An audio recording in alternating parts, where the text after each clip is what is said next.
Hello aspirants అందరూ ఎలా ఉన్నారు? I hope you all are doing well. So, పండుగను బాగా ఎంజాయ్ చేశారని అనుకుంటున్నాను.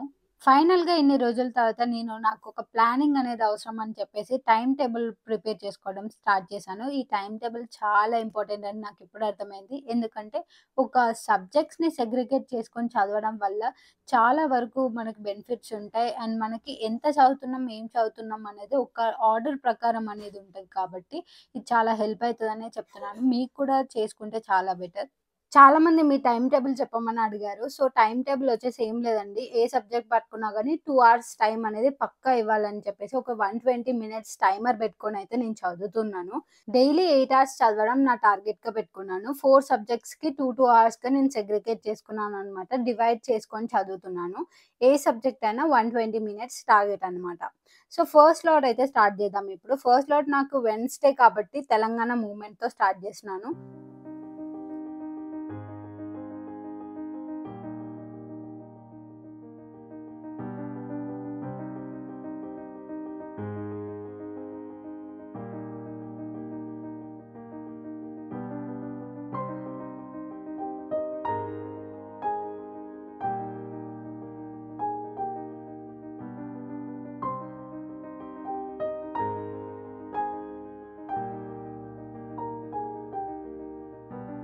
సో, ఫైనల్లీ ఫస్ట్ లాట్ అయితే అయిపోయింది గైస్. ఫస్ట్ లాట్ వచ్చేసి నాది 126 మినిట్స్ అయితే చదివాను.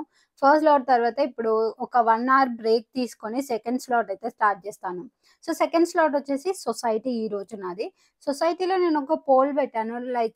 సొసైటీ క్లాసెస్ కావాలా అని చెప్పేసి. నేను రిజల్ట్స్ అయితే చూడలేదు. బట్ స్టిల్ స్టార్ట్ చేద్దాం అని చెప్పేసి అనుకుంటున్నాను క్లాసెస్. ఈ సబ్జెక్ట్ కోసం నేను ఎన్‌సీఈఆర్‌టీస్ అయితే ట్రై చేశాను. బట్ ఎన్‌సీఈఆర్‌టీస్ నాకంతగా అర్థం కాలేదు. సో, టీజీపీఎస్సీదేమైనా దొరుకుతదని సెర్చ్ చేస్తుంటే నాకీ ఒక పీడీఎఫ్ అయితే దొరికింది. అది మొత్తం ఇంగ్లీష్‌లో ఉంది.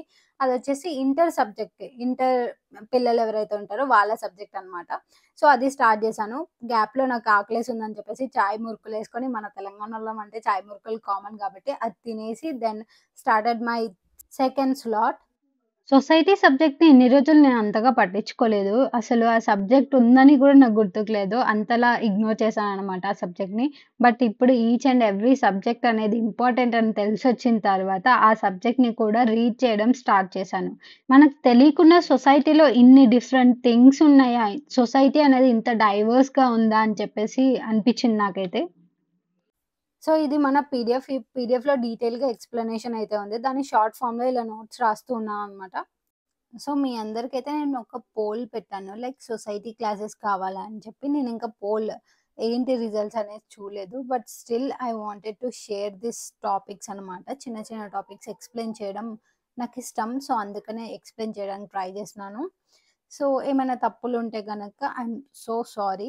దాన్ని పట్టించుకోకండి. బట్ ఎంత ఇన్ఫర్మేషన్ మీకు వస్తదో అంత ఇన్ఫర్మేషన్‌ని మాత్రం అడాప్ట్ చేసుకోవడానికి ట్రై చేయండి. సొసైటీ అనేది ఒక డైవర్స్ సిస్టమ్ అనమాట. దాంట్లో చాలా ఇండివిడ్యువల్ బిలాంగింగ్స్ అనేవి ఉంటాయి. లైక్ కాస్ట్ అని, రిలీజియన్స్ అని, స్పీకింగ్ లాంగ్వేజెస్ అంటే డిఫరెంట్ లాంగ్వేజెస్ ఉంటాయి. డిఫరెంట్ కాస్ట్‌లుంటాయి. డిఫరెంట్ రిలీజియన్స్ అనేవి ఉంటాయి ఒక సొసైటీలో. సో, సొసైటీ అనేది హోమోజీనియస్ కాదనమాట. So, differences between people are based on ఈ సొసైటీలో పీపుల్‌ని ఎలా డిఫరెన్షియేట్ చేస్తారంటే లైక్ కాస్ట్ ప్రకారం, రిలీజియన్ ప్రకారం, రీజియన్ ప్రకారం అండ్ లాంగ్వేజ్ ప్రకారం చేస్తారు. సో, నేచురల్ డిఫరెన్సెస్ ఉంటాయి అండ్ సోషల్ ఇన్‌ఈక్వాలిటీస్ ఇవన్నీ ఉంటాయన్నమాట. అంటే మ్యాన్ మేడ్ ఇన్‌ఈక్వాలిటీస్ ఉంటాయి అండ్ నేచురల్‌గా. సో, నేచురల్ డిఫరెన్సెస్ అంటే ఏంటి? నేచురల్ డిఫరెన్సెస్ అంటే బయాలజికల్‌గా వాళ్ళకు ఉన్న ఇన్‌ఈక్వాలిటీస్. లైక్ వాళ్ళ ఏజ్, వాళ్ళ gender and personal traits like టాలా, షార్టా, ఫెయిరా, స్లిమ్మా. సో, ఇవన్నీ బయాలజికల్ ఇన్‌ఈక్వాలిటీస్ కిందకొస్తాయన్నమాట. సో, సోషల్ ఇన్‌ఈక్వాలిటీస్ అంటే ఏంటి? అన్‌లైక్ బయాలజికల్ ఇన్‌ఈక్వాలిటీస్ అంటే బయాలజికల్ ఇన్‌ఈక్వాలిటీస్‌లా కాకుండా సోషల్ ఇన్‌ఈక్వాలిటీస్ అనేవి మ్యాన్ మేడ్. అంటే హ్యూమన్స్ పెట్టిన ఇన్‌ఈక్వాలిటీస్ అనమాట. So, human beings create inequalities among individuals with relation to individual people మధ్యల ఇన్‌ఈక్వాలిటీస్‌ని ఎలా పెట్టారు అంటే, వాళ్ళకున్న పవర్ వల్ల, వాళ్ళకున్న ప్రివిలేజెస్ నుండి, వాళ్ళకున్న స్టేటస్ మైండ్‌లో పెట్టుకొని సోషల్ ఇన్‌ఈక్వాలిటీస్ అనేవి వచ్చాయి. So, the distribution of resources, access to resources is determined on the basis of individuals, groups position. అంటే ఇప్పుడు సమాజంలో ఏమైపోయిందంటే, ఒక పర్సన్ ఉన్నాడనుకోండి. ఆ పర్సన్ ఆయన ఏ క్లాస్ అంటే like high class, middle class, లో క్లాస్ ఇలా వాళ్ళ వెల్త్ బట్టి వాళ్ళు రిచ్చా, పూరా దాన్ని బట్టి మనకి ఏదైనా థింగ్స్ యాక్సెస్ చేసుకునేలాగా అయిపోయిందనమాట. Like rich will have access to better education, health and quality of life when compare to poor. So, ఈ డిస్ట్రిబ్యూషన్ అనేది రిసోర్సెస్‌ని యాక్సెస్ చేసుకునే దాంట్లో కూడా డిఫరెన్షియేషన్ అనేదొచ్చింది. అదెలా ఉంటది ఇండివిడ్యువల్ కావచ్చు, లేకపోతే ఫ్యామిలీ క్లాస్‌ని బట్టి వాళ్ళు యాక్సెస్ చేసుకునే రిసోర్స్ డిఫరెంట్‌గా ఉంటాయి. So, this form of inequality is referred to social inequality. ఇలా బయట సొసైటీలో ఉన్న ఈ ఇన్‌ఈక్వాలిటీస్ అన్నిటిని మనం ఏమంటే సోషల్ ఇన్‌ఈక్వాలిటీస్ అంటాం. So, social stratification. ఈ స్ట్రాటిఫికేషన్ ఏదైతే ఉందో సోషల్ స్ట్రాటిఫికేషన్ ఇది ఒక ప్రాసెస్.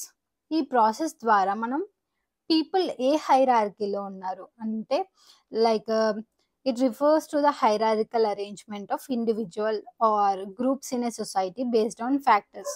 కొన్ని ఫ్యాక్టర్స్ ప్రకారం వాళ్ళు ఏ పొజిషన్లో వస్తారంటే పై పొజిషన్లోనా, లో పొజిషన్లోనా, వాళ్ళ పొజిషన్ అనేది డిటర్మైన్ చేయడానికి మనం సోషల్ స్ట్రాటిఫికేషన్ని యూజ్ చేస్తాం. ఈ ప్రాసెస్ని యూజ్ చేస్తాం.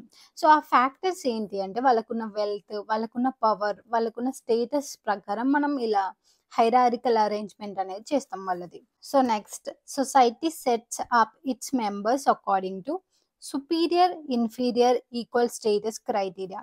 సో, ఈ డివిజన్ ఏదైతే ఉందో అంటే సుపీరియర్, వీడు ఇన్ఫీరియర్, వీడు మన సేమ్ ఈక్వల్ క్రైటీరియా.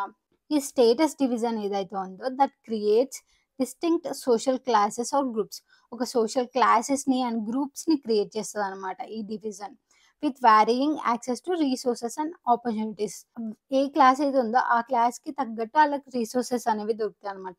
ఏ క్లాస్‌కి ఆ క్లాస్. ఇప్పుడు డబ్బున్నోడు ఎక్కువ డబ్బు పెట్టి మంచి క్వాలిటీ ఆఫ్ లైఫ్‌ని ఎంజాయ్ చేస్తాడు. అదే పూర్ అయితే తక్కువ క్వాలిటీ. నెక్స్ట్ వచ్చేసి based on income and status people are divided into ఎలా డివైడ్ చేశారు అంటే upper class, middle class, lower class ఇలా 3 క్లాసెస్ లాగా డివైడ్ చేశారనమాట. దేన్ని బట్టి based on income and status with differential access to quality of life, education and health care. ఈ upper class వాళ్ళు ఏం చేశారంటే ఎలాగో డబ్బులున్న వాళ్ళు కాబట్టి వీళ్ళ క్వాలిటీ ఆఫ్ లైఫ్ బావుంటది. ఎందుకంటే మంచి క్వాలిటీ ఫుడ్ అనేది వీళ్ళు ఇంటేక్ చేసుకుంటారు. మంచి క్వాలిటీ లైఫ్ అనేది వీళ్ళు ఇంటేక్ చేసుకుంటారు. అండ్ మంచి ఎడ్యుకేషన్, మంచి యూనివర్సిటీస్‌కెళ్తారు. అదే పూర్ పీపుల్ అయితే వాళ్ళు అంత స్తోమతకు ఎళ్ళలేకున్నా కొందరు చిన్నప్పుడే చదువు మానేయడం ఇలాంటివనేవి జరుగుతూ ఉంటాయి కాబట్టి, వాళ్ళు ఎక్కడున్నారో అక్కడే ఆగిపోతారనమాట చాలా వరకు. చిన్న టెక్నికల్ ఇష్యూ వల్ల అదైతే క్లాస్ అక్కడికే ఆగిపోయింది. మిగిలిన ఫుటేజ్ డిలీట్ అయిపోయింది. సో, దెన్ నేను ఒక వాక్‌కయితే ఎళ్ళాను. 1 అవర్ వాక్‌కి.